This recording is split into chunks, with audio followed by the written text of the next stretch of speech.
I'm so lucky to be here with three of the reporters who have been part of the Bloomberg Green Team covering COP27 so far. Yinka, I'm going to start out by asking you some questions since it's your first COP. Yes. This is meant to be the Africa COP. You're the bureau chief for West Africa. The difference here is rather than past COPs, which kind of exclusively focus on emissions, there's been a real emphasis on implementation, but also hearing the voices of African leaders in a stronger way. I know you've been following their remarks in the plenary and chasing them around the Blue Zone. What have you been hearing so far? Yes, so as you rightly said, this is my first COP.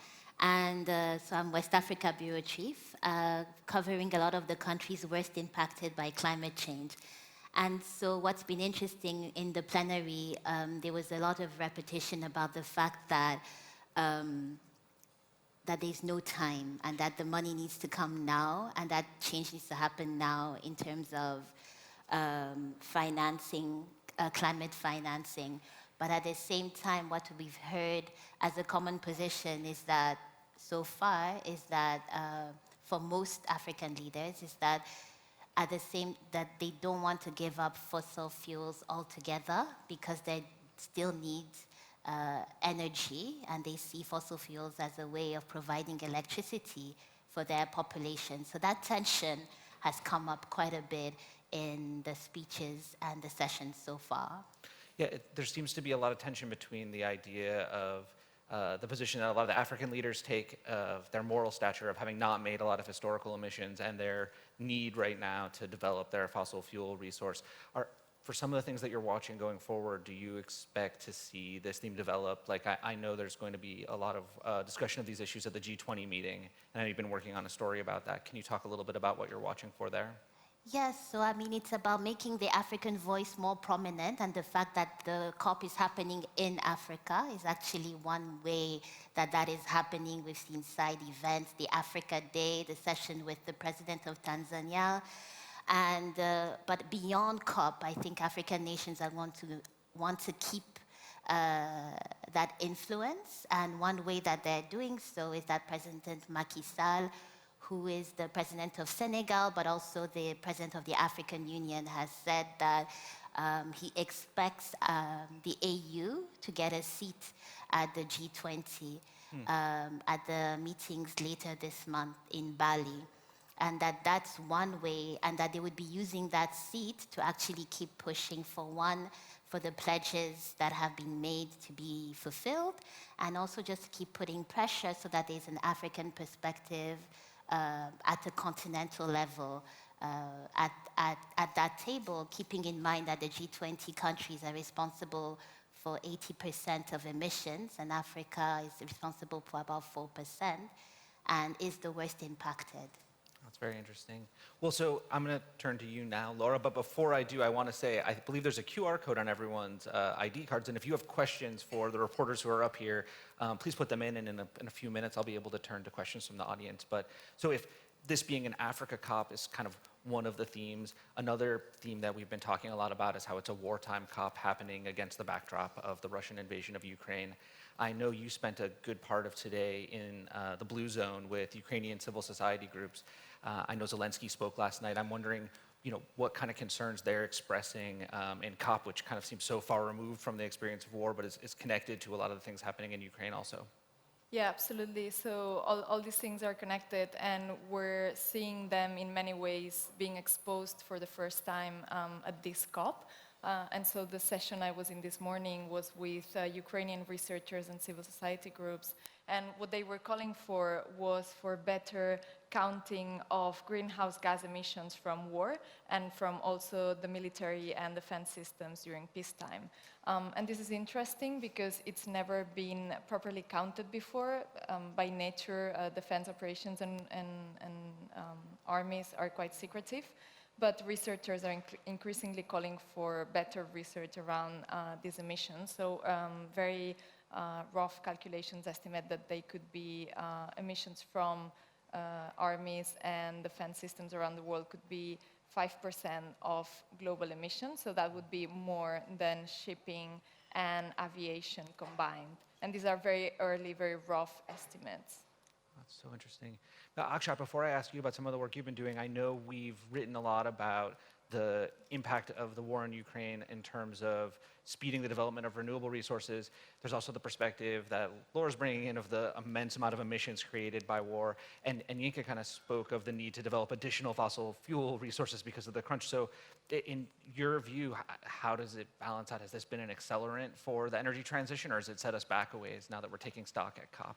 I think at this moment, with where energy prices are, countries are turning to whatever is the cheapest form of energy they can get, and we are due to get some numbers around emissions increase. They're not expected to be very much globally, but within countries, you will see a massive difference. So coal-burning countries are likely to emit quite a lot, and then other parts are going to emit less. So that's on just consumption levels right now. On generation itself, 90% of new energy built in the past 12 months have been all renewables.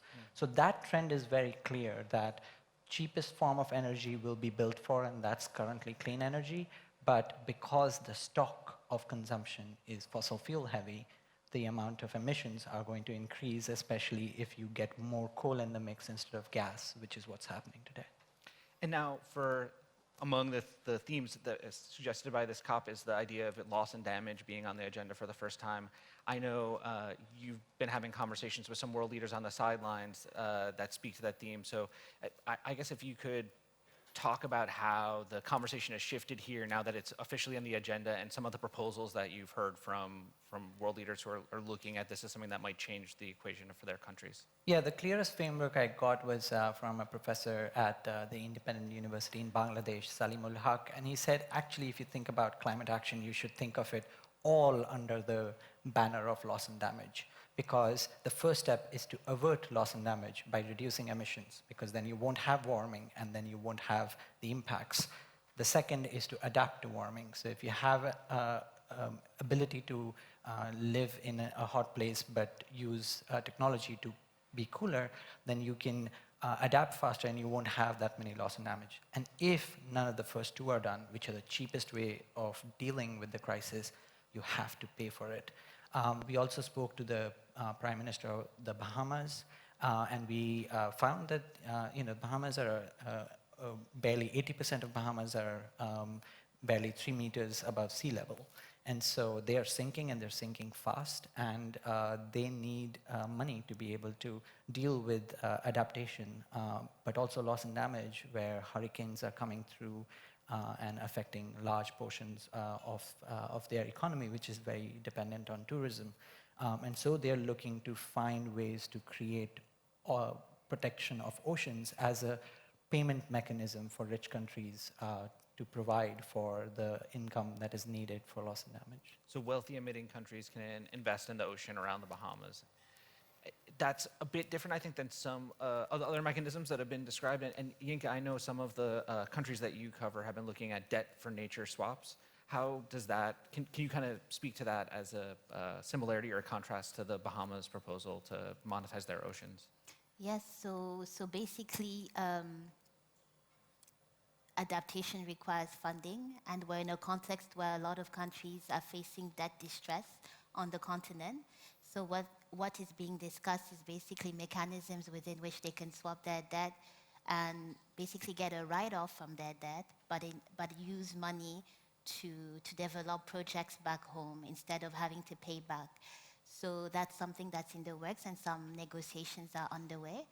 And so that's one of the ways to, without having new money come in, to actually be able to reduce the debt while also progressing on the climate front. And we've also been following, I'm going to drop the acronym, but Akshat, you can help me, JETPs as a point of interest. This is the way where we can, instead of taking out more loans for adaptation or renewable projects, have that be concessionary rates or have it be grants. Have we learned anything new about this process at this COP so far? Yeah, I mean, acronyms are something that you just have to get used to when you're around COP. JETP stands for the Just Energy Transition Partnership, and it's basically the idea where rich countries come together and provide very clear, specific funds toward a specific outcome. The first JETP that was announced was with South Africa, where $8.5 billion will come from the US, UK, Germany, and other countries, along with World Bank and some other institutions, toward helping South Africa move away from coal, which makes South Africa the 13th largest emitter today. But there are other JETPs being considered. So there's a JETP under consideration for Vietnam, for Indonesia, for Senegal, for India. But these are all complicated things to work out. So depending on how the negotiations and then the implementation of the first one goes, we'll see if we'll get more with more ambition, or we may not get future ones. And JETPs are also interesting in the context of the tension that I brought up earlier on the request that gas be considered a transition fuel. Because in the case of Senegal, so they are not a coal, they're not a large emitter like South Africa, but they are trying to become a gas producer. And at some point, there was discussion that perhaps they could use their JETP for a fossil fuel development. And now, when they were speaking during COP, they've said that they would use it for renewable energies. And that comes after pushback from some of the potential financial backers that no, even if the sentiment towards gas has softened a bit because of the energy crisis in Europe, they're not ready to use this new tool that was announced at Glasgow for fossil fuels. It's really meant for renewable energies. So this is bringing up Glasgow and how Glasgow ended, and the idea of reducing fossil fuels. That was kind of the big moment at the end, where there was a painfully fought over agreement to set a standard of phasing down coal. It's unlikely that we're going to see something big like that at the end of this summit, but I'm wondering what you guys are watching for over the next week that would stand as some kind of test of what's been accomplished here. I would say first, with the main thing that we're watching is any sort of agreement or deal on loss and damage. So some people will argue that it's a bit outrageous that it took such a long time for the issue to be on the official agenda of COP, but now that it is, it will be interesting to see if they can reach some agreement on setting up a mechanism of funding or of transforming the institutions that can provide the funding when big disasters happen. And we've seen a few countries step forward with some small amounts of funding so far, right? Yes, that's right. So we've seen Denmark and also Scotland, which is not a country, but Scotland has also pledged money, yes. And Akshat, what about you? I think given the macroeconomic situation with where developed countries are feeling the pinch with debt repayments, with currencies that are very weak, with inflation, with fuel poverty, which is some portion of that also being felt in the rich countries. It is interesting to see that there hasn't been backsliding either on promises of actual climate targets. If anything, we've only seen little bit of acceleration, and there has been no real backsliding on financial commitments that have been made. Again, there hasn't been progress, but the UK came here. It has to fill a £60 billion budget hole back home. It's going to announce something in a week or so, but it's not cutting climate finance. So that's interesting to see that there's a recognition that climate risks are as real as the many other risks the world faces. And Yinka, do you have something you're keeping your eye on for the second week? Yes, I mean, I don't know that we'd see it from the external, would be able to see it, but I think definitely a test of Africa's leveraging power is going to be its ability to agree on, as a continent and at regional levels, to have more negotiation power. So for instance, you have the Zambezi region where about 10 countries need to agree before they can make requests about forest payments. And similarly, in the Congo Basin, it's several countries that are involved that would need to agree before they can now even start to negotiate for funding from richer nations from a polluters pay principle. So that intra-regional agreement is going to be important in order to accelerate the negotiations and reach deals. I want to check in with Meg and see if we have questions from the audience. What's your take on Article 6 discussions? Who wants to jump into Article 6? First, we should explain what Article 6 is, just to bring it. Yeah, so the Article 6 is article under the Paris Agreement, which broadly talks about how countries can trade offsets. So we've seen some examples where Norway has paid money to Indonesia to try and protect forests in return for carbon offsets. That mechanism was agreed upon on rough guidelines at Glasgow, but real rules of actual trading would only happen after there are detailed rules to be put in paper, and some of those discussions are supposed to happen now. It also has a portion in it for allowing private buyers to help countries reach their goals. And that is something that may come up in the discussion we're going to have afterwards, where John Micklethwaite, our editor-in-chief, talks to John Kerry, the secretary, the special envoy on climate for the US, who's proposing one such scheme. Is there another question? Yes, it's reloading, sorry. Is the expansion of fossil fuels a prerequisite to a just transition? Yinka, I know you've been thinking about this. Yeah, I mean, I can't give the technical answer to that question, but it's the controversial issue. Countries like Kenya, for instance, are saying that they can leapfrog fossil fuel. Other countries are saying that it's necessary. So I think that's actually a controversial issue, and I don't know that I can give a definitive answer to that. Yeah, We I have to think put our it pundit depends. hats on almost, right? We have to have opinions instead of being reporters. Yeah, it's country to country. We interviewed the president of Mozambique, who said, we have gas, our people need energy, and we can use that economic resource as a way to develop our country. So I asked, what if somebody pays to keep that gas in the ground? He said, we will still use some of it. And what can you say, right? Like, I mean, countries have the right to develop themselves, and the way they do it is their choice, and then hopefully they will get advice and technologies at a cheaper price that allow them to do so. But again, like, there's a debate that can be seen within Africa, but also other developing nations, in which, you know, each one is choosing their path, and they're all not the same. But I think even within fossil fuels, what I learned is about the idea that there can be a less carbon-intensive oil, and that's something that the UAE president has talked about, and that others actually have spoken about, which was news to me. But the idea that, okay, fossil fuels are still around, how can we make them less carbon-intensive? And that's, I guess, the middle ground until we find a solution to complete transition.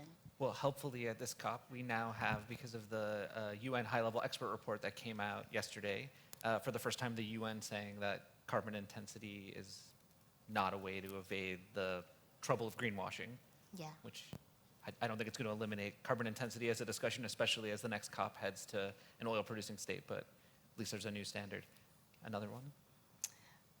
This is also meant to be styled as a COP focused on implementation. What are you hearing, or what are your thoughts on that topic? Yeah. Sorry. So, I mean, the main thing is, I think from the African countries, the main thing we're hearing is that commitments need to be honored. So I think that's the implementation part, where promises were made at Glasgow, and now it's time to find a framework within which to actually provide financing to countries who need it. So that's my take on that. And I guess journalists are a bit guilty of that, but there's always the search for the big headline out of one of these meetings. And what the presidency in this COP is trying to do is maybe not come up with the biggest headline of all COPs, but trying to make what has been agreed in previous COPs a reality. And it's not as attractive for us as journalists. It's harder when we write the story, but maybe for the world and for climate action, it's something more practical, something that will help take this issue further.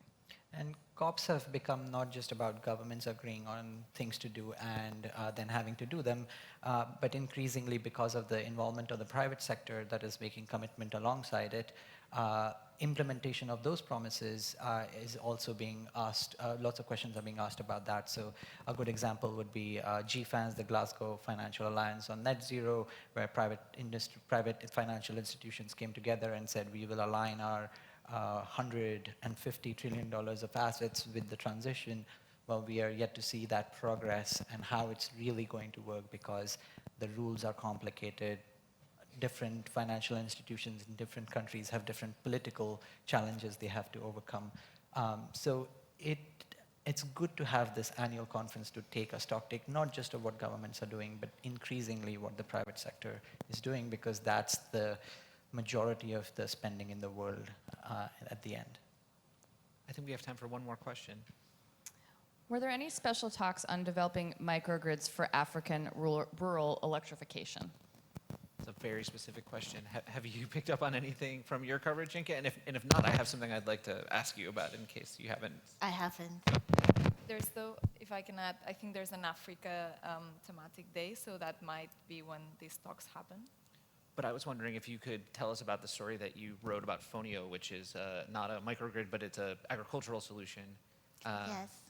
Something that most people might not have heard of, and I found it so fascinating. To talk about Fonio, so that's actually a food security story and just about looking for innovation. So we had a special edition of the Green Magazine where we looked at climate solutions in Africa that could actually be exported outside the continent. And one of them was to look at this grain, which is an ancient grain called fonio. It's a form of millet, which actually grows in drought areas. So it doesn't need much water or fertilizer, grows very easily. And is basically a very high protein, gluten-free alternative to wheat. And is relevant in the context because it grows mostly in the Sahel region and another area just below the Sahel in West Africa. And what's interesting about it is that there's actually been very little research done to actually develop it. So basically it's there.